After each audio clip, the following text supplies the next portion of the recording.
Alright, hello everybody, and this video is about marketing pricing strategies. So essentially we're trying to figure out what kind of tricks and types of strategies do marketing people use in order to make you a new customer. We're going right away here. Pricing for market penetration is the first one we're going to discuss.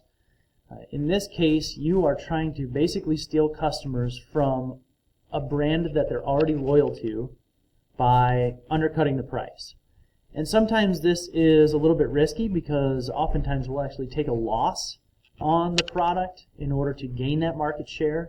But eventually what we're trying to do is give people the incentive to try something new, to try our brand over a different brand, and eventually make them a loyal customer like they once were with someone else.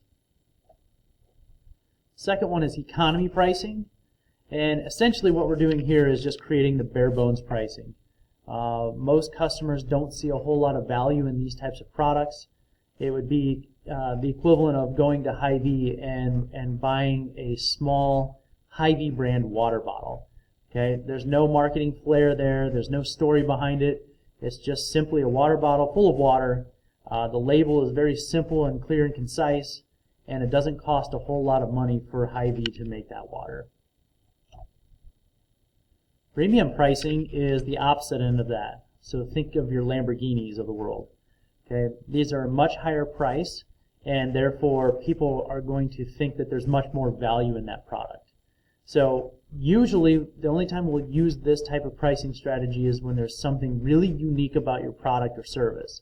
In the case of a Lamborghini, what's really unique about it is that it's made by hand.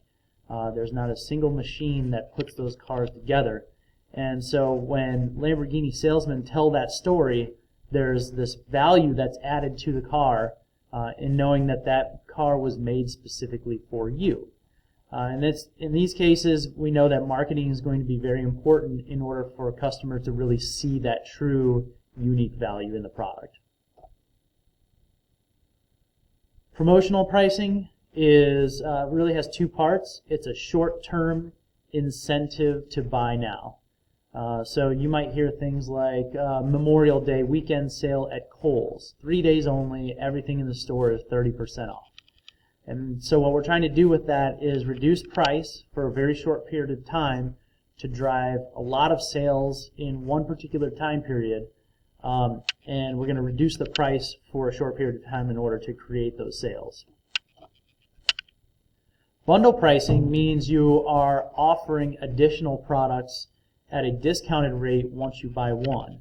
So a lot of you have probably seen this if you go and get a cell phone. So you buy your cell phone and then they'll say, hey, you know, for one time only today in the store, because you bought the cell phone, any accessories that you want with that cell phone, like a case or a car charger, we'll take 30% off. So by combining those things, we reduce inventory. We are also usually combining things at the end of their life cycle, so we're trying to phase out some of this stuff that is becoming obsolete. So maybe think like an iPhone 7 or an iPhone 8, something like that, that really isn't being sold that much anymore, and customers have kind of moved on. Obviously we're in like iPhone 12, I think, at this point. So we're trying to get rid of some of this stuff and still make a little bit of cash off of it by bundling it all together. So those are some strategies that marketers use. I'm guessing that many of you can identify with some of those or have seen those in the past. And so in your projects and in your assignments, you can apply those as necessary. Thanks.